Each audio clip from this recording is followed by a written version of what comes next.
got a gang of those guys that are always in those movies, and they might not necessarily be the best stand-ups or the kind of guys you want to see, but they're great in those movies. Yeah, I mean, and then but it's I mean, who's, I don't know, in that group, like my favorite stand-up is probably Norm, who, I mean, I went to go see they did a Netflix movie and then they had like a tour with all the actors, the comedians from it, and it couldn't have been a bit different group of comedians. Right. And you go, okay, well, Norm's my favorite stand-up there. I go, is Norm, gonna be the lead of like a Adam Sandler movie? Probably not, but he's the person I would go to any theater, any room, any a coffee house, whatever it is, to go see. Have you heard the Norm Macdonald bit about? Oh man, he has the best like Nazi jokes. No. It's so good. Norm is so crazy. Out of all the comedians, he really pulls it off. What do you say, dude? Let's watch it. What is it? Is it recent? I mean, he's done a million. Norm is so crazy. He's nuts. He's such a character. He's so great. He's always wearing like a Letterman jacket. It's like, what the? Yeah. He's just nuts. That's who he is too. He doesn't even drive. Oh yeah, he's scared of driving. Huh? He's so weird. I flew with him randomly twice, just randomly. Just like right happened next to be him. in the plane. Really? Total dumb luck. Crazy. On 2 separate occasions, Norm sat right next to me. And he's like, What a treat. I can't believe this is happening What again. a treat. Yeah, it was. The last one was hilarious. We have this long conversation. We're having a great old time, and he's telling me, "Yeah, I quit smoking, and I don't like to smoke anymore. It's just terrible. It's so hard to quit, but I'm glad I did." Yeah. We land, and he immediately walks right into a gift shop and buys cigarettes. And he goes, I changed my mind. I want to start smoking again. And he's lighting before he gets out the door. I mean, he's so impulsive. He's like lighting as he's walking towards the door. I'm like, whoa, like, Norm, what are you doing? He goes, yeah, I guess I smoke again. But that's, there's people out there that are like pretending to be wacky. Right. He's really wacky. I love those people. There's so few of them. Who just themselves, like, no matter what. Yeah, that's who Norm is. He's great. And he's so funny. Dave, go to his hotel, and he's in New York a few years ago. I had a bunch of sets that night. It's like 2 in the morning. He tells me to come up to his hotel. He's drinking black coffee by the pot. He drank like 2 pots in front of me. And I can hear his stomach gurgling because he has some stomach problem, he says. And I can hear it making these sounds. And he's just 2 full pots. And it's like 2. I go, what are you going to do? Stay up for 3 days? Nah, I'm immune to it. It doesn't even bother me. So, gambling is fun. Don't get me wrong, but the thing about gambling is that, like, you gotta keep pushing the stakes to keep upping that thrill. That's right. Juicing your veins. Yeah. Artie Lang used to. He used to go hard. Huh? Oh my God! He told me some of the numbers. And Norm is the worst, right? Norm is. Oh my God! Norm Macdonald is supposed to be like the worst of all time. Oh my God! He's like just fucking. So bad I couldn't get on his podcast this week. What kind of numbers? Well, Artie told me a story about Norm, and he says it's absolutely true that he won like 60 grand one night, and he walked out. Where were they gambling? Where the hell was it? It wasn't Vegas because there was an ocean nearby, and he threw all the money in the ocean because he knew he was going to piss it away anyways. What? Yeah, that's what Artie told me. I wouldn't doubt that. I wouldn't either. You know Norm. Hey, it's only money. Yeah. Legit crazy. Tell me. Me and Norm Macdonald used to do this thing called lightning bet, which is literally heroin for gamblers. You know what the under-over is? No. You ever hear that? What is Yeah, I know what the Anybody here know what the under-over is? Yeah. Like I say, you're betting a basketball game, right. Okay? And the under-over for the basketball game is 180 points, which that means is the total amount of points that each team scores has to come total over 180. Then you win. If the total number that they score is below 180, you lose. Hence, over/under. So a lightning bet is you assign a number, an amount of money to each point that the bet goes over or under. Which means if you lightning bet $1,000 on an over at 180, once you hit the over, I get the chill saying this. Once you hit the over, every single basket that gets hit in the game, you win $1,000. From both teams? Both teams. Oh, my God. A basket from the field is $2 grand. Oh, my God. A 3-pointer's $3 grand. Every single basket. $3 grand for everything. It's $1,000 grand. Oh, my God. So, like, the shakes you start to get while you're watching are literally like they're visible. It's almost like, you know, you're having a conniption, and you have drinks, maybe Coke, something to calm you down. And every time a shot goes up, it's like $1,000, $2,000. And to me, it's the purest form of degenerate gambling I've ever seen. Wow. I wasn't even aware that existed. Norm and I was on the road once for 6 months. I was opening for him. It was during the basketball playoffs. We had about 40 G's on every game.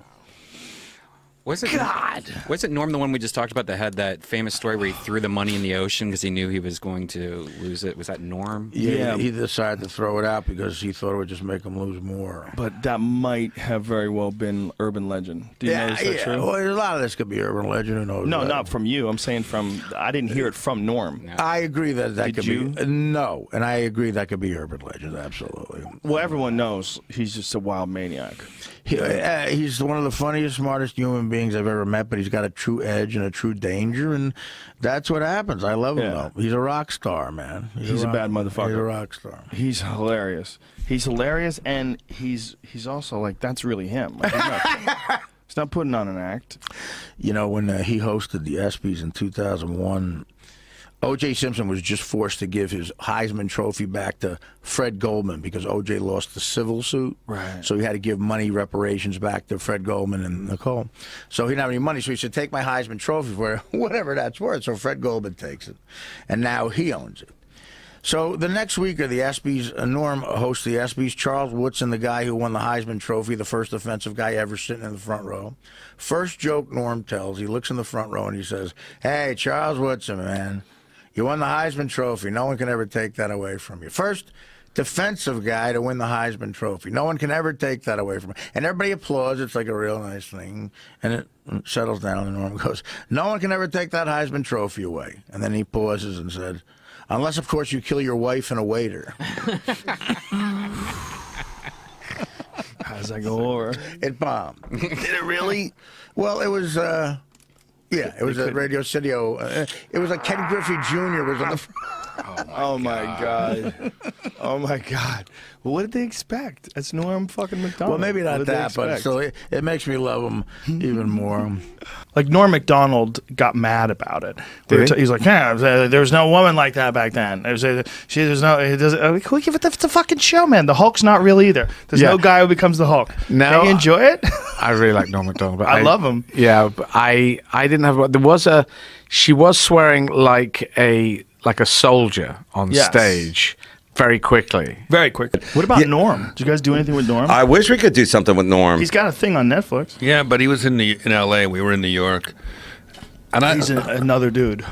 He's so funny. God damn, he's good. I wish he would. Yeah, Norm, there's nobody like him as a stand-up. I'm not saying we will, but if we ever do this again, this bumping mics day, we should get Norm. Did you see his tweets, his Thanksgiving tweets? No. Once again, on my flip phone. I'm about Friends. I retweeted it. He's just so ridiculous, man. He's so funny. There's something about Norm's, just like his ability to, I have this thing about timing. I don't know what you think about it, but it was like, there's something about the timing that, like, I know in today's world that, like, people don't care about that. It's more about, like, identity and all that stuff. But, like, Norm is a master of timing. Yeah. He really is, like, a master of, like, timing. And this whole thing that he's trying to do where he's finding these classic jokes, I love that. No, he's genius. He's one of the best. There is no one like him. My first road gig ever was opening for Norm. Really? Yeah, it was your probably first road gig ever. 1991, maybe. Amazing. At Catch Princeton. Somehow I talked my way into an MC spot, and Rich Voss was the middle, and Norm was the headliner. Love Rich. And Norm was only famous for doing a few late night shows. Whatever wasn't Letterman at the time. What was the other one? Was it Thick of the Night or something? Or Bob Costas? No, it was. Remember, he had Later with Bob Costas. It wasn't as cool as that, even. Bill Boggs.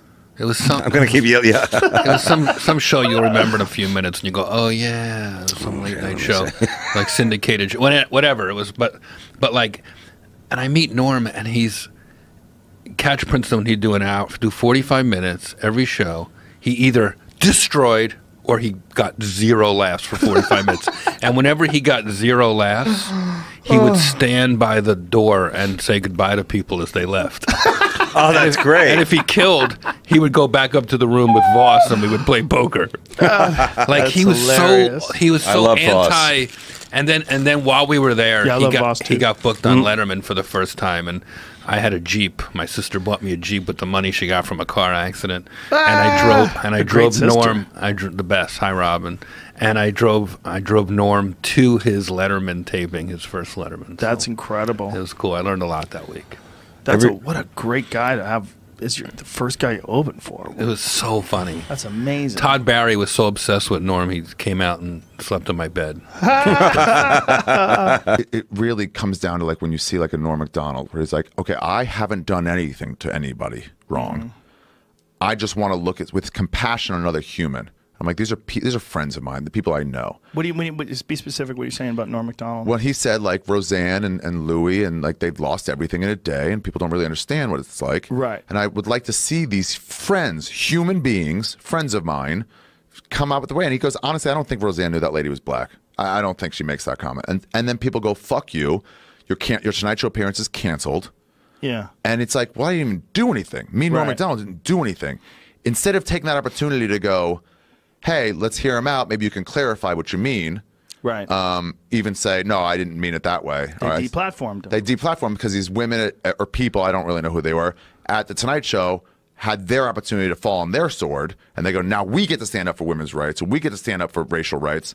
Well, the way to stand up instead for of going it, like, let's have him on. Exactly. Yeah. Have him on and say, Yeah. have Jimmy Fallon go, what did you mean by that exactly? And then Yeah. to clarify his position to now show, oh, I'm on your side, but people don't want that. They're more interested in punishment. Yes. And so now you're punishing people who are on your side so you can feel right. At the Comedy Cellar, a waitress was traveling to fucking work wearing her Comedy Cellar t-shirt after Louis came back. And somebody said, hey, headphones, like, take your headphones out. And she did. She goes, what? And they go, shame on you. To some waitress, who, by the way, is not in charge of him coming back. She might have Was it actually... a guy or a girl that said shame on you? Don't know, I think a woman. Not sure. But this waitress might have been like heavily against him coming back. But there's no research done. It's just like, I get my chance to show that I've stuck up for somebody. Instead of ruining some other woman's day who might be on your side. Yeah, well, this is one of the They things stuck a finger in Val's face after he came back from work. Goes, fuck you. After they were leaving. Val? Who's Val's Val? one of the managers of the cellar. And it's like, so here's a fellow woman who hasn't done anything wrong. Right. And you're cursing her out so you can feel like I've done something for the cause. Yeah. Well, this is something that the left does. I mean, did you see? You must have seen the Norm Macdonald Yes. bit. I mean, that was brutal. Yeah. Right. Like it's what he was. You know, he knew he couldn't use the word retard, right? Because it's like that's going to get him in trouble. And so, I mean, it's hilarious. In Explain fact, what happened. Okay, so he was on Howard Stern show, wasn't he? I think so. So he was. I could have this wrong, but the gist of this is right. I believe he's on the Howard Stern show, and he was about to use the word retard. So okay, we'll walk this back. Now it's coming back to me.